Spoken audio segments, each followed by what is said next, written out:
Feliz sábado. Que Dios les bendiga. Voy a comenzar por algo que muchos no creen que es un desafío para mí, pero sí lo es.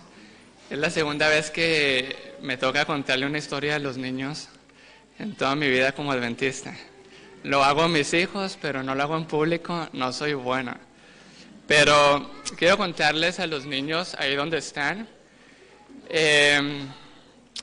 una historia que me sucedió a mí. Y les quiero dejar un mensaje con un versículo que está en Mateo 7:7, que dice: pedid y se os dará, buscad y hallaréis, llamad y se os abrirá. Cuando yo tenía 7 años, no recuerdo muy bien por qué, pero mi papá estaba en otro lugar, me imagino que estaba como trabajando, y se acercaba a Navidad. Y yo tengo un hermano que es 1 año y medio mayor que mi persona, así que queríamos ciertos regalos de Navidad, pero mamá en esa ocasión nos dijo que no iba a haber dinero, y la iglesia a la que íbamos nosotros estaba caminando como 15 minutos, y a mis papás siempre les gustó caminar, así que era un sábado en la mañana, y nosotros estábamos preocupados porque no íbamos a tener regalo de Navidad. Así que ese día íbamos caminando hacia la iglesia y comenzó a hacer un fuerte viento, comenzó a llover también muy fuertemente, que bueno, apenas pudimos llegar bien a la iglesia y todos mojados, empapados, no sé cómo dicen aquí, pero algo sucedió como 3 cuadras antes de llegar a la iglesia. Íbamos caminando y aunque hacía mucho viento y estaba lloviendo mucho, mi mamá se encontró un billete. Y mi mamá vio ese billete y dijo: wow, este billete sirve para mucho. Pero empezó a suceder un milagro, que para mí es un milagro. Aunque estaba haciendo mucho viento y estaba lloviendo, como que ella comenzó a despegar ese billete y salió otro más. Y nosotros nos empezamos a preguntar, pero si eran 2, ¿por qué no se separaron? ¿Por qué el viento no los esparció? Y luego comenzó a salir otro más, y otro más. Y no voy a decir otro más y otro más, pero en total fueron 6. 6 billetes donde Dios proveyó todo lo que se necesitaba. Y recuerdo muy bien esos regalos de Navidad que sabía que provenían directamente de Dios. Nosotros, o los niños y los padres, tenemos que aprender a depender 100% de Dios. Él es el que nos da la energía, Él es el que nos da las fuerzas para trabajar, y Él es el que usa a nuestros padres para proveer. Y nosotros tenemos que tener la confianza en Jesús para también pedirle las cosas que nosotros necesitamos, y esto lo podemos hacer a través de la oración. Así que quiero hacer una oración con los niños para entonces comenzar con el tema. Oremos. Querido Dios, gracias porque tú nos prometes que si te buscamos primero a ti, tu reino, todo lo demás será añadido. Conoces las necesidades de cada niño y quieres proveerlas a través de papá y mamá. Enséñanos, Señor, en el hogar, a que tú seas el centro y que la oración sea ese medio por el cual podemos llegar a ti para pedirte lo que necesitamos, teniendo la seguridad que conforme a tu voluntad lo vamos a recibir. En el nombre de Jesús, amén.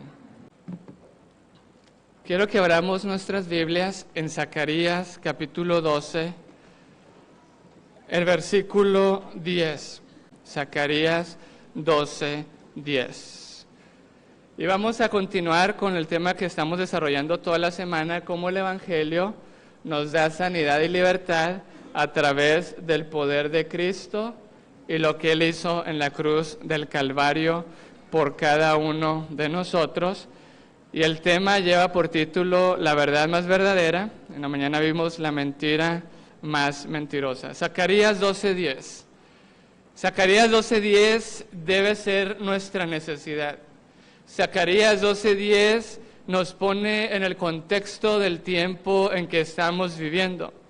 Y derramaré sobre la casa de David y sobre los moradores de Jerusalén el espíritu de gracia y oración.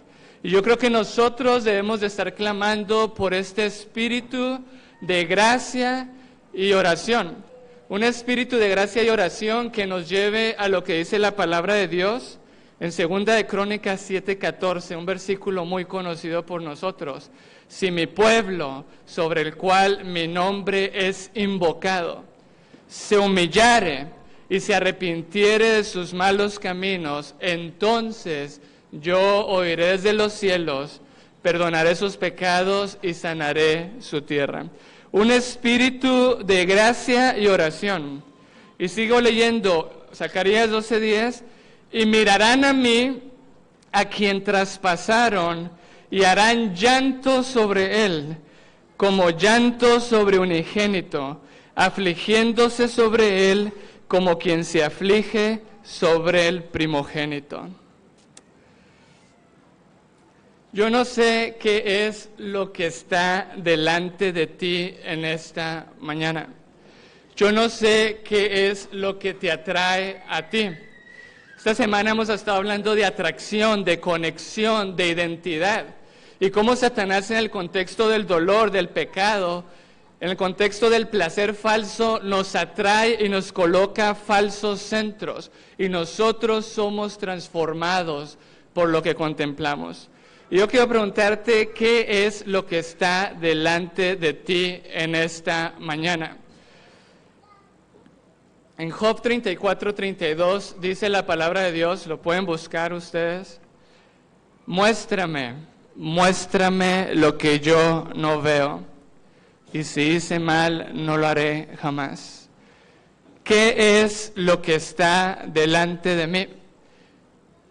Y mi oración es que en esta mañana el Señor se revele y nos pueda mostrar qué es lo que quiere el que esté, pero sobre todo, si hay otra cosa delante de mí que no es Él.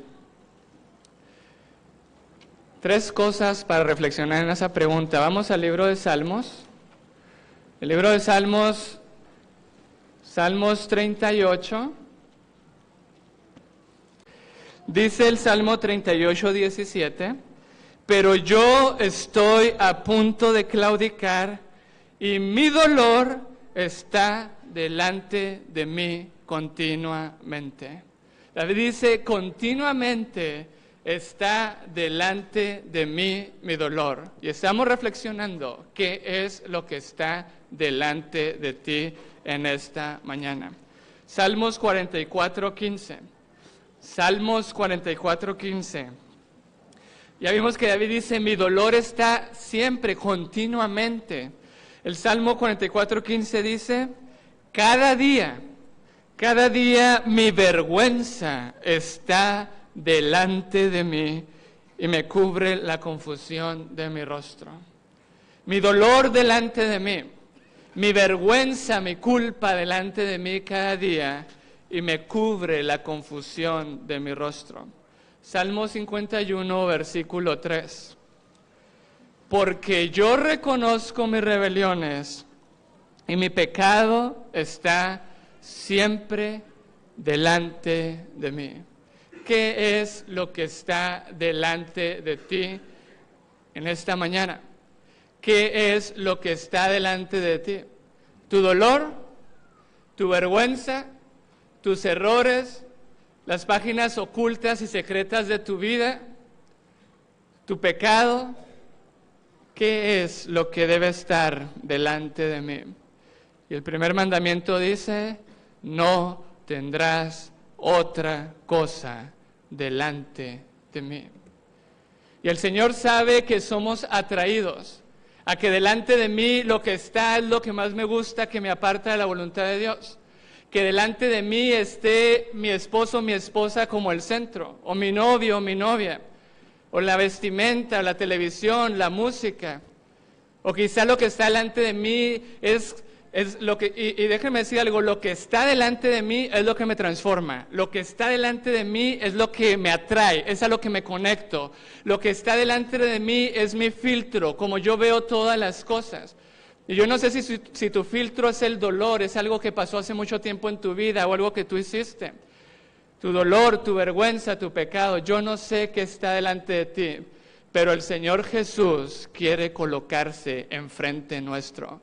Jesús quiere estar delante de nosotros, transformarnos, contemplarnos, transformarnos por la contemplación, transformarnos a su imagen y semejanza. ¿Qué es lo que está puesto delante de ti? Vamos a reflexionar en esto. Quiero comenzar con una historia muy conocida de Lee, y no le voy a dedicar mucho tiempo. Si alguien tiene algún interrogante sobre esto, lo podemos hacer al final o a la hora de la comida. Pero quiero compartir la historia de Lee. Lee nació de una madre soltera. 3 meses antes de que Lee naciera, su padre murió. Así que él no tuvo un padre terrenal, no tuvo un padre biológico. Cuando él nació solamente estaba ahí su madre, y esto lo llevó a tener una vida nómada. Andaba de un lugar para otro, tanto que cuando Lee tenía 3 años ya estaba en un orfanatorio, en un orfanato. Fue un joven que su biografía se describe como alguien inadaptado a la escuela. La situación de búsqueda de trabajo de su madre, inconsistencia, lo llevaba de un lugar para otro. Así que se describe como alguien solitario y sin amigos, que desde la infancia y sobre todo en la adolescencia fue rebelde a la autoridad. Se describe como un joven sin brújula. En ese momento, por tratando en la adolescencia de llenar sus vacíos, comienza a leer muchos libros acerca del marxismo, videos, cosas que tenían que ver con esto, y en búsqueda, y comienza a desarrollar una filosofía marxista que iba en contra al país donde él estaba, donde nació, en los Estados Unidos. Y algo que no se entiende de él es por qué aún con esta filosofía él ingresa a la infantería marina norteamericana y es enviado de joven a Atsugi, Japón, para desarrollar ciertos trabajos de acuerdo a lo que él sabía. Así que estando en Atsugi, Japón, él era una persona tan despreciada, se sentía tan rechazada, que no encajaba en ningún lugar, que ni siquiera se sentía que encajaba en la infantería marina, y en 1959 hay una deserción y se va y se une a la Unión Soviética. Estando en la Unión Soviética y viendo su vida de lo más miserable, intenta suicidarse en varias ocasiones, y entonces más adelante conoce a una chica llamada Marina Prusakova, hija de un coronel de la Unión Soviética, y se casa con ella. Después de casarse con ella, al año siguiente, en 1962, regresan a los Estados Unidos, a Dallas, Texas. Cuando ellos regresan, él se sigue sintiendo inadaptado. Comienza a ser violento con Marina Prusakova, con su pareja. Y no se llena, está buscando cuál es su sentido de vida, cuál es su propósito de vida, a dónde va. Y en búsqueda de esto comienza en aquel entonces a hacer proselitismo a favor de Castro, y en 1963 intenta asesinar a un general porque pensaba de una manera opuesta a él. Cuando el presidente de ese entonces, llamado John F. Kennedy, habla sobre una posible invasión a Cuba, esto lo detonó tanto que el 22 de noviembre de 1963 asesinó al presidente John F. Kennedy. En ese momento todos los focos, y luego cuando lo mató a un policía que intentó detenerlo, y en ese momento todos los focos apuntaban hacia él. Era su momento de gloria. Tristemente, su momento de gloria, y cuando todos los focos apuntaban hacia él, le duró algunos días, porque el 24 de noviembre, 2 días después de 1963, fue asesinado. Toda su vida despreciado, toda su vida rechazado, toda su vida tratando de encontrar un espacio social, un lugar para encontrar identidad, pertenencia, y sin embargo terminó tratando de ser reconocido. Estuvo en boca de todos, pero su gloria y su centro, ser el foco de atención, le duró pocos días. Su nombre completo es Lee Harvey Oswald. Él, despreciado, rechazado, sin padre, con una madre que no estuvo ahí porque tenía que trabajar, sin poder desarrollarse en la escuela, con mucho bullying que le hicieron, como hoy lo llamamos. Y sin embargo, no encontró una esperanza, no encontró una razón para vivir. Y de una manera trágica, como hoy lo recordamos, él perdió la vida. Muchos de nosotros podemos tener similitudes a la vida de Lee. Y esta historia es muy controversial porque es usada por muchos psicólogos, por muchos psiquiatras, por diferentes puntos de vista para entender el problema humano. Y cuando yo pienso en Lee, pienso, ¿cuál es la solución que nosotros podríamos tener para Lee? ¿Cuál es la solución para jóvenes y para personas que pueden estar experimentando situaciones similares? Y quiero repasar algunos de los principios que vimos esta semana mientras desarrollamos la temática La verdad más verdadera. En la mañana hablábamos de que hay un mediador, y no voy a enfocar mucho el tiempo a esto, pero hay un mediador, y quiero explicar por qué Jesús tiene el derecho a ser un mediador. Una frase, no sé si esta palabra se usa aquí, y me disculpan si suena mal, ¿ok? En México no suena mal, pero es metiche. ¿Se entiende esa palabra? No se oye mal.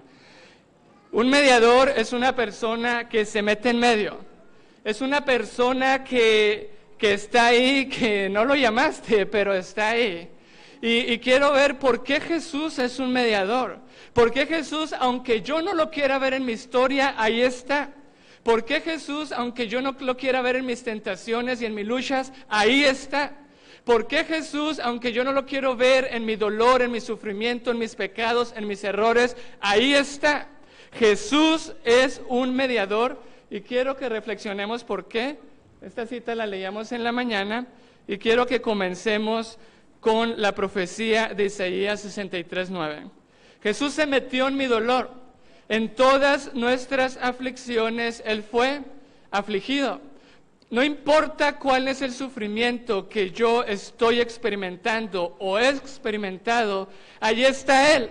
Y está Él para que delante de mí no esté mi padre o mi madre o la persona que me maltrata. No esté mi esposo o mi esposa. Está Él ahí en mi dolor para que delante de mi dolor el que esté sea el Cordero inmolado de Dios y pueda ser transformado a su imagen y semejanza. Y Jesús experimentó muchas situaciones que nosotros podemos experimentar.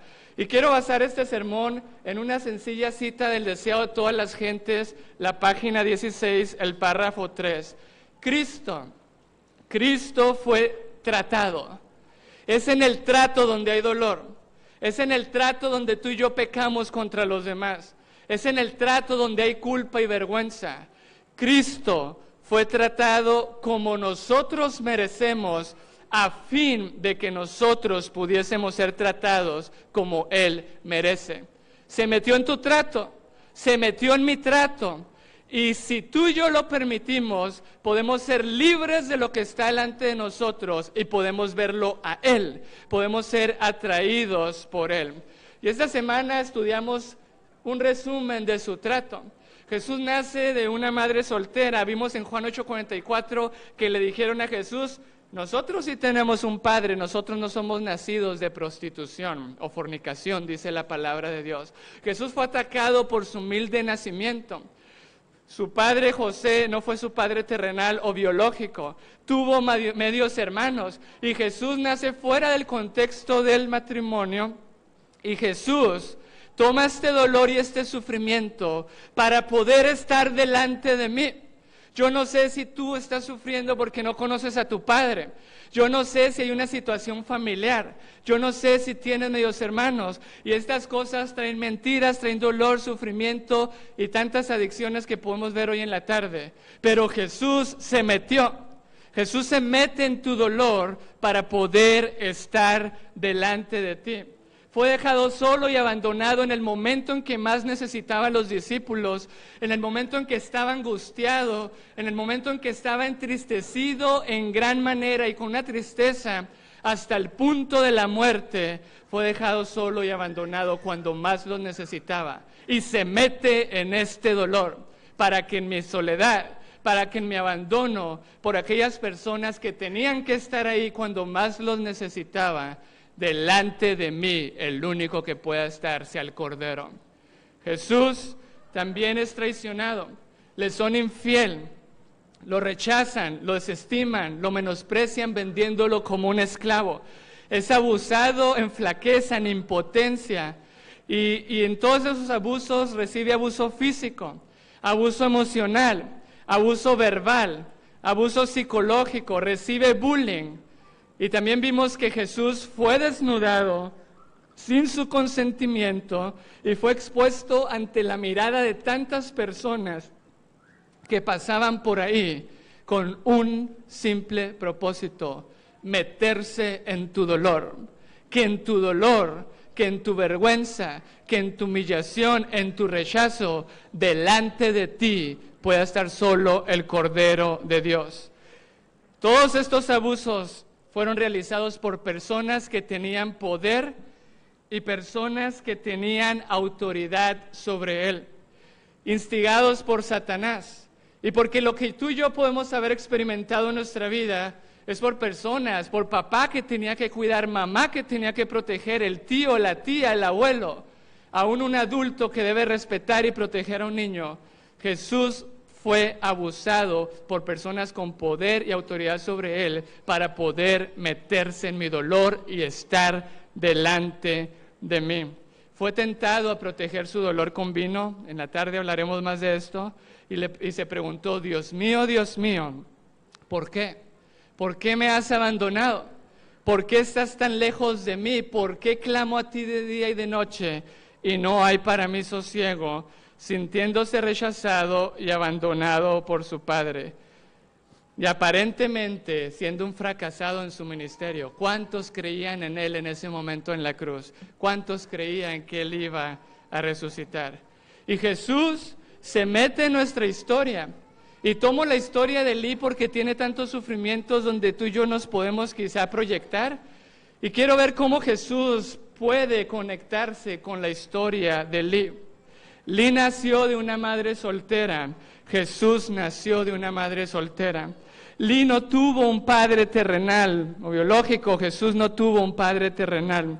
Lee fue abusado verbalmente y emocionalmente por no tener un padre biológico. Jesús fue abusado verbalmente y emocionalmente por no tener un padre biológico, por haber nacido fuera del contexto del matrimonio, a la percepción humana. Lee fue dejado solo y abandonado por los más cercanos a él en el momento más crítico. Jesús fue dejado solo y abandonado por los más cercanos a él en el momento más crítico. Lee tuvo que huir a otros lugares para sobrevivir cuando era niño. Jesús tuvo que huir a Egipto para sobrevivir cuando era niño. Lee fue despreciado, fue desechado, menospreciado y desestimado. Jesús también fue despreciado, desechado, menospreciado y desestimado. Jesús se mete en mi historia y tu historia de dolor para que delante de mí solo pueda estar Él y pueda recibir su sanidad y su libertad. También vimos los principios de que Jesús fue tentado en todo, según nuestra semejanza, pero sin pecado. Hebreos 2:17 dice que tenía que ser en todo semejante a sus hermanos. En todo, Hebreos 4:15, fue tentado igual que tú y que yo, sin pecado. El autor de nuestra salvación, Hebreos 2:10, fue hecho perfecto a través del sufrimiento. Y Jesús no solamente se mete en mi contexto de dolor, sino que Jesús también es tentado en todo según mi semejanza y tu semejanza, pero sin pecado. Y fue tentado con esa frase: si tú eres el Hijo de Dios, haz algo. Evade tu dolor. ¿Por qué tienes hambre? Protégete, la esencia de toda tentación. Sé tu centro, protégete a ti mismo, evade tu dolor. Si te sientes mal, haz algo para que te sientas bien. Y si eres el Hijo de Dios, ¿acaso Dios quiere que tú te sientas mal? Haz algo. Jesús fue tentado en todo, igual que tú y que yo, para aunque en nuestras luchas, en nuestras dificultades como jóvenes, nosotros lo podamos ver a Él. Y continuamos leyendo la cita que mencionaba: Cristo fue tratado como nosotros merecemos, se metió en tu trato y mi trato, en tus tentaciones y mis tentaciones, a fin de que nosotros pudiésemos ser tratados como Él merece.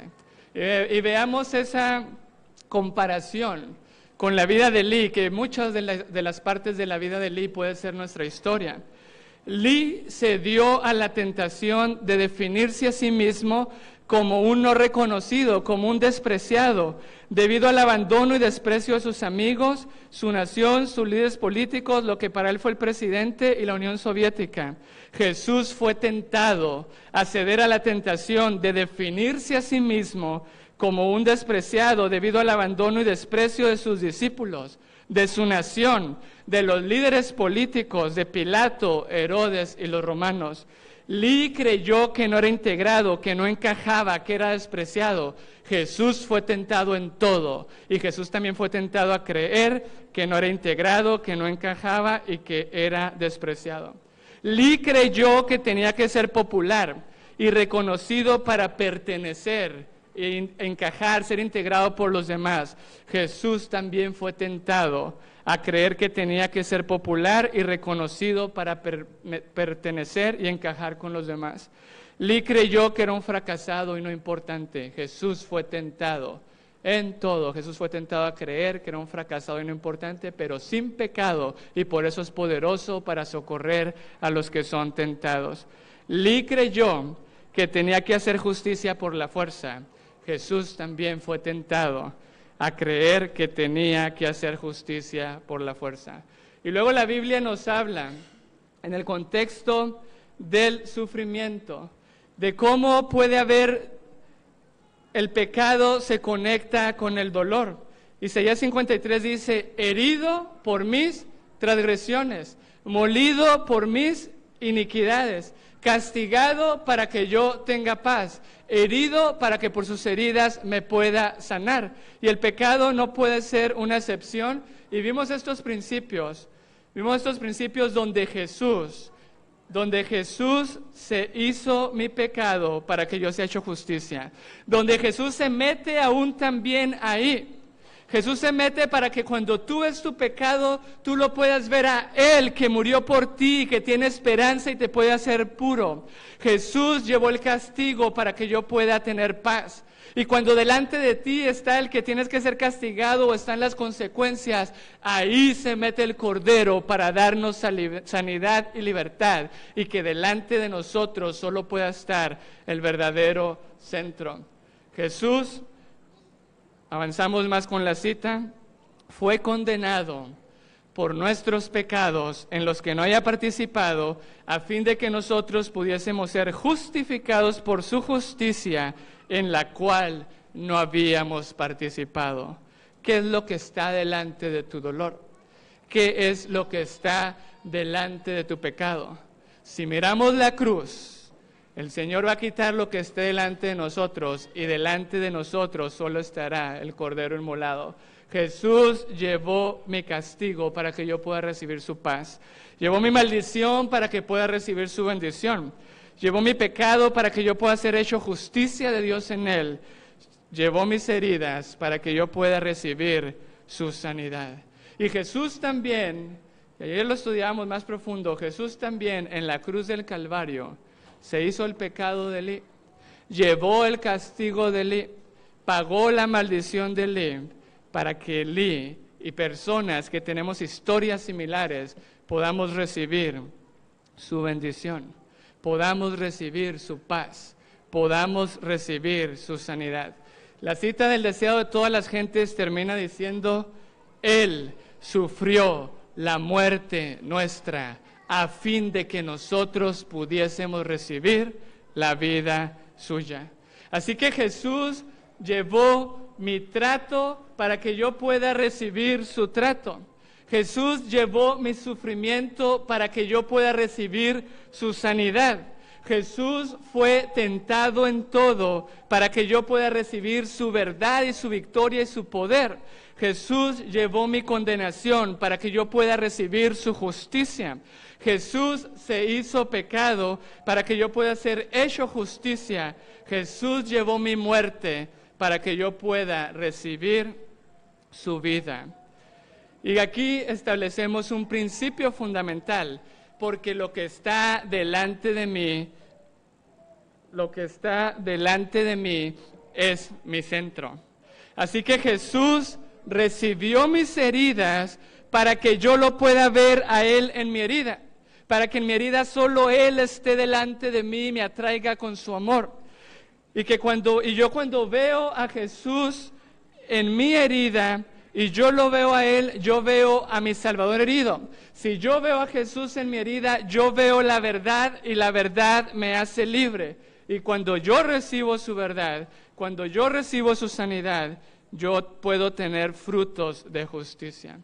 Ahora, yo presenté este principio durante toda la semana, pero quiero presentar un principio aún más de conexión. El principio que estamos viendo hasta aquí es: Jesús llevó mis heridas para que delante de mis heridas pueda estar solo Él. Jesús fue tentado igual que yo para que delante de mis tentaciones yo pueda ir a Él en su socorro y en su ayuda. Jesús llevó mis pecados para que yo lo pueda ver en la cruz, para que yo pueda ser atraído por Él y no reciba la condenación que Satanás me quiere poner, sino reciba la paz porque Él pagó lo mío. Pero hay un principio todavía más hermoso que yo quiero compartir con ustedes en esta ya tarde. Abran sus Biblias en Zacarías 13:6. Comenzamos leyendo Zacarías 12:10 porque necesitamos ese espíritu de gracia y oración. Necesitamos ese quebrantamiento real, y el quebrantamiento real que habla Zacarías 12:10 se logra cuando yo lo mire a Él. Cuando yo lo mire a Él y vea que por mí fue traspasado, que por mí fue herido, que por mis pecados en la cruz fue clavado. Y antes de leer Zacarías 13:6, permítame reflexionar en lo siguiente de Zacarías 12:10. Satanás a los jóvenes, a los adultos, a todos, nos presenta el pecado como placer. Nos presenta el pecado como algo que yo puedo hacer y me siento bien por un rato y después le pido perdón a Dios. Pero el Señor quiere que nosotros veamos la cruz. Y la cruz dice que si yo lo veo que fue traspasado por mis heridas, y tiene solo un verbo: y me mirarán a mí.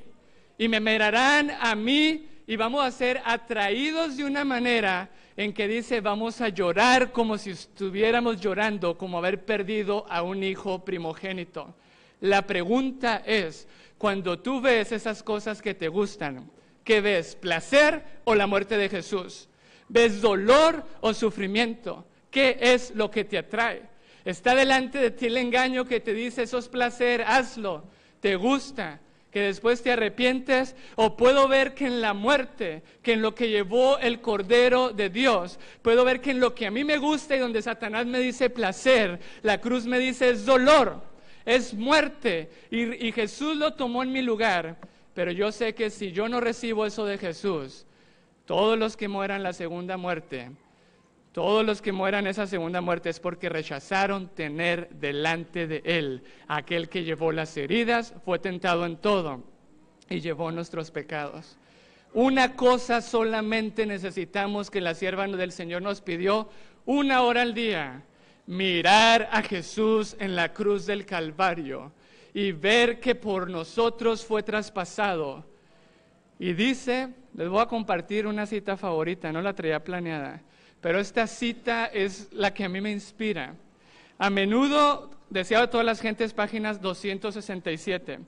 A menudo nos apenamos porque nuestras malas acciones nos producen consecuencias desagradables, pero esto no es arrepentimiento. En la palabra hay dos tipos de dolores, hay dos tipos de tristezas, la tristeza para arrepentimiento según Dios y la tristeza que es para perdición según el mundo. Cuando tú ves dolor en tu pecado, ¿por qué ves dolor? ¿Porque perdiste lo que querías? ¿Por las consecuencias negativas? ¿Porque ya no vas a tener lo que quieres? La sierva del Señor dice, esto no es arrepentimiento. Y entonces nos habla de la verdadera tristeza. El verdadero pesar por el pecado es resultado de la obra del Espíritu Santo. El Espíritu revela la ingratitud del corazón que ha despreciado y agraviado al Salvador y nos trae contritos al pie de la cruz. Y veamos lo que dice a continuación. Cada pecado vuelve a herir a Jesús. Cada pecado vuelve a herir a Jesús. Y al mirar a aquel, y aquí está hablando de Zacarías 12:10, y al mirar a aquel a quien hemos traspasado, lloramos por los pecados que le produjeron angustia. Y por eso yo te pregunto, en lo que a ti te atrae, en lo que está delante de ti, ¿qué ves? ¿Dolor y muerte o ves placer? Y necesitamos desarrollar una experiencia tal con Cristo Jesús que yo prefiera morir antes que volverlo a herir a Él. Que mi conexión con Él sea tan íntima, que Él sea mi centro, que yo prefiera estar dispuesto a morir, a negarme a mí mismo y sacrificarme antes que herirlo a Él. La cita termina de la siguiente manera. Una tristeza tal nos inducirá a renunciar al pecado. Yo necesito esa tristeza en mi vida. Yo necesito que donde Satanás me dice placer, yo vea dolor. Yo necesito esa tristeza que me induzca a renunciar al pecado antes que herirlo a Él, preferir morir. Y para eso necesito una sola cosa, que Él sea mi centro, que Él sea lo más importante, que Él sea el que esté delante de mí. Ahora sí vamos a Zacarías 13:6. Y le preguntarán, permítanme, y le preguntarán, ¿cuáles son estas? Y le preguntarán, ¿qué heridas son estas en tus manos? Y él responderá, con ellas fui herido en casa de mis amigos. Vamos a entender este versículo con lo que dice también Isaías 49:16, que yo lo puse como lo pone también la sierva del Señor en el conflicto de los siglos. He aquí, en las palmas de mis manos te tengo esculpido. La pregunta es, ¿por qué puedo? ¿Por qué yo puedo tener la seguridad de que puedo ver a Jesús en mi herida y recibir su verdad y justicia? Estamos viendo un principio. Jesús se metió en mi dolor. Jesús fue tentado en todo igual que yo. Jesús llevó mis pecados, los pagó para meterse ahí delante de mí, que Él sea mi centro y no lo que Satanás quiere poner como centro para destruirme. La pregunta es, ¿cuál es la seguridad que tú y yo tenemos para que esto pueda ser una realidad en nuestras vidas? Así que Filipenses 2 del 5 al 8 nos dice un principio que Jesús tomó forma de ¿qué? Forma de siervo. Y pongo este versículo porque vamos a hablar en un momento de qué significa que Él tomó forma de siervo.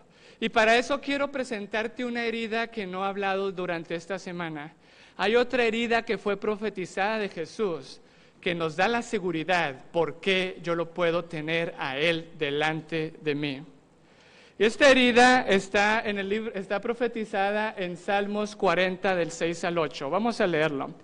Sacrificio y ofrenda no te agrada, has abierto mis oídos, holocausto y expiación no has demandado. Entonces dije, he aquí vengo, en el rollo del libro está escrito de mí, el hacer tu voluntad, Dios mío, me ha agradado, y tu ley está en medio de mi corazón.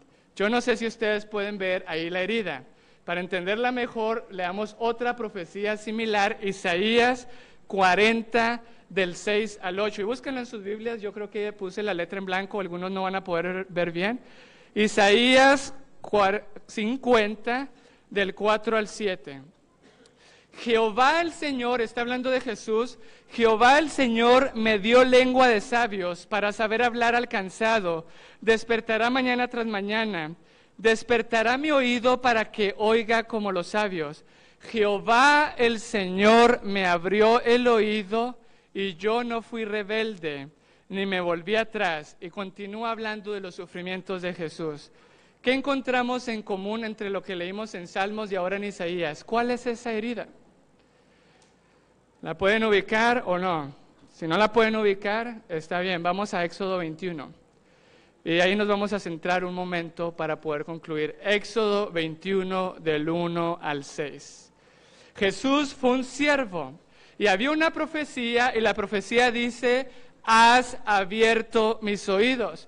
Y quizá nosotros la vemos de una manera más superficial, pero cuando vemos las palabras en el hebreo, la traducción tendría que ser, has perforado mis oídos. Has agujerado, diríamos en México, mis oídos. Ahora entendamos esto en el contexto de Jesús como el siervo sufriente. Éxodo 21 del 1 al 6. Entendamos esta profecía y esta herida que nos da la seguridad de que yo lo puedo tener a Él delante de mí. Versículo 1. Estas son las leyes que les propondrás. Si comprares siervo hebreo, 6 años servirá, mas el 7º saldrá libre de balde. Si entró solo, solo saldrá. Si tenía mujer, saldrá él y su mujer con él. Si su amo le hubiere dado mujer, y ella le diere hijos o hijas, la mujer y sus hijos serán de su amo, y él saldrá solo. Y si el siervo dijere, yo amo a mi señor, a mi mujer y a mis hijos, no saldré libre, entonces su amo lo llevará ante los jueces y le hará estar junto a la puerta o al poste, y su amo, ¿qué le va a hacer? Le horadará la oreja con lesna, le perforará la oreja con lesna y será su siervo para siempre. Imagínense un siervo que entraba al 7º año, podía ser libre, pero había un problema. El problema era que si su amo le daba esposa y tenía hijos, en el momento de ser libre, él se podía ir. Pero ¿qué pasaba con la esposa y con los hijos? Se tenían que quedar con el amo. Y entonces, si el siervo decía, yo amo a mi señor, yo amo a mi esposa, yo amo a mis hijos, el siervo se podía quedar, pero tenía que suceder algo. Lo llevaban a él hasta la puerta. Lo llevaban hasta la puerta, y la puerta representa libertad. Y allí en la puerta el siervo veía a su lado a su esposa, a sus hijos, a su señor, pero del otro lado el siervo veía la libertad, el ser libre, el ya no tener que estar bajo la servidumbre. Pero dice que si el siervo se quería quedar, entonces su oído, su oreja tenía que ser perforada con lesna. ¿Cuándo se cumplió esta profecía de Jesús, que lo señalaba como el siervo sufriente? Nos vamos al Getsemaní, Mateo 26, 39. En el Getsemaní llegó el momento donde comenzó a cargar la copa de la ira de Dios. Y 3 veces hace la oración, Padre, si es posible que pase de mí esta copa sin que yo la beba, mas hágase tu voluntad. En ese momento, dice Lucas 22, del 42 al 44, que Jesús estaba tan angustiado que cayó postrado y se le envió a un ángel del cielo. Y yo quiero que nos ubiquemos y nos metamos en esta escena y podamos ver en qué momento se cumple la profecía, la herida que no hemos visto de Jesús, de que su oído tenía que ser perforado con lesna, que es más simbólico. El libro Deseado a todas las gentes nos lo dice de la siguiente manera. 3 veces repitió esta oración. 3 veces rehuyó su humanidad, el último y culminante sacrificio. Y hace 3 años yo estaba leyendo esta cita y el Señor me dijo lo que les estoy compartiendo cuando leí la siguiente frase: pero ahora surge delante del Redentor del mundo la historia de la familia humana. No tenemos el tiempo de leer toda la cita, pero no olviden eso. Ahora surge delante del Redentor del mundo la historia de la familia humana. Más adelante, en el deseado de todas las gentes, el comentario cuando viene el ángel, cuando la sierva del Señor dice, todo estaba en juego. Porque así como el siervo veía a la esposa, los hijos y su señor, y era libre de poderse quedar y seguir ahí, experimentar el sufrimiento, o era libre para irse, de la misma manera Jesús estaba experimentando esto y tenía que tomar una decisión. ¿Dejará Jesús que el hombre beba la copa? ¿O Jesús tomará la decisión final de beber la copa? Y en ese contexto la sierva del Señor nos dice que cuando el ángel viene, le mostró los cielos abiertos y le habló de las almas que se salvarían como resultado de sus sufrimientos.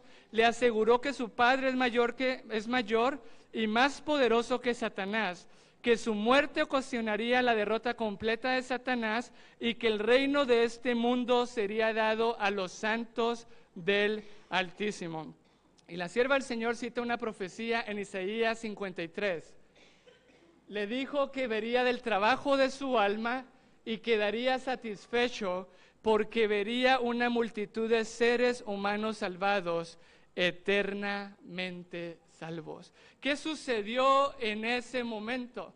En ese momento se cumple también lo que Pablo nos dice en Hebreos 12:2 y la profecía que ya citaba Elena de White en Isaías 53:10, del trabajo de su alma verá y será saciado. Allí estaba Jesús como siervo y Jesús tenía que tomar la decisión y Jesús era libre de tomar esta decisión y Jesús en ese momento está ahí y voltea y ve a su Padre, ve a su amo y ve a su esposa que es su iglesia y ve a sus hijos que somos tú y yo. Y Jesús pasa en ese momento la historia tuya y la historia mía. Te ve en tu dolor, te ve en tu condenación, te ve en lo que tú y yo merecíamos. En ese momento aparece el ángel y le muestra a su Padre, pero también le muestra tu historia y la mía. Y en ese momento Jesús dice, pero yo amo a mi Señor, yo amo a mi esposa y a mis hijos, no saldré libre. Por el gozo puesto delante de Él. ¿Cuál es el gozo puesto delante de Él? ¿Quién es el gozo puesto delante de Él? Por el gozo puesto delante de Él, sufrió la cruz y menospreció la vergüenza. La seguridad que tú y yo tenemos de que el Cordero puede estar delante de nosotros es esta. Cuando Jesús estaba en su dolor, cuando Jesús estaba en sus aflicciones, angustias y abusos que ya vimos, toda persona en dolor es tentada a centrarse en sí mismo o buscar centros falsos. Jesús en su dolor te vio a ti y a mí. Jesús en su herida, en su abuso, en su traición, te vio a ti y a mí, para que tú y yo podamos tener la certeza de que nuestras heridas, en nuestro dolor, en nuestro sufrimiento, nosotros lo podemos ver a Él. El gozo puesto delante de Jesús fuiste tú y yo, para que en nuestra aflicción, en nuestras tentaciones, tengamos el mismo gozo, el Cordero delante de Dios, de nosotros, el Cordero de Dios inmolado, que llevó lo mío y que tomó lo mío. La seguridad que yo tengo y que tú tienes de que Jesús sea tu centro y esté delante de ti, es que cuando Él estaba siendo herido igual que tú, es que cuando Él tenía que tomar la decisión, es que cuando Él dijo, los amo, yo amo a mi esposa y a mis hijos, quiero ser siervo para siempre. Y por eso las heridas de Jesús permanecerán por la eternidad, porque Él decidió ser siervo para siempre. Si yo fuere levantado de la tierra, a todos atraeré a mí mismo. Y quiero terminar hablando de la verdadera fuente de poder, hablando del verdadero poder de atracción que tú y yo necesitamos para que delante de mí no esté mi tristeza, ni mi dolor, ni mi vergüenza, ni mi pecado, para que delante de mí no esté ni él, ni ella, ni ellos, ni las cosas, sino que solo esté el Cordero. Habacuc 3:4, que era lo que había seleccionado como lectura bíblica. En su cabeza herida, en su costado, en sus manos y en sus pies se ven las únicas huellas de la obra cruel efectuada por el pecado. El profeta, al contemplar a Cristo en su gloria, dice: su resplandor es como el fuego y salen de su mano rayos de luz. Allí mismo está el escondedero de su poder. En sus manos y su costado heridos, de donde emanó la corriente purpurina que reconcilia al hombre con Dios, allí está la gloria del Salvador. Allí mismo está el escondedero de su poder. Y las marcas de su humillación son su mayor honor. A través de las edades eternas, las llagas del Calvario proclamarán su alabanza y declararán su poder. ¿En dónde está el poder que yo necesito para ser atraído por Él? ¿En dónde está el escondite de su poder? Que dice Habacuc 3:4 que su resplandor es como el fuego y de sus manos salen rayos de luz. De sus manos heridas por mis pecados, dice, allí mismo está el escondedero de su poder. Y yo quiero terminar con la pregunta con la que iniciamos: ¿qué es lo que está delante de ti? ¿Quieres ir a la fuente de poder? ¿Quieres ir a la fuente donde emanó la corriente purpurina, la sangre de Jesús? Que ahí está su poder. Su poder está en sus sufrimientos. Su poder está en sus marcas, en sus llagas.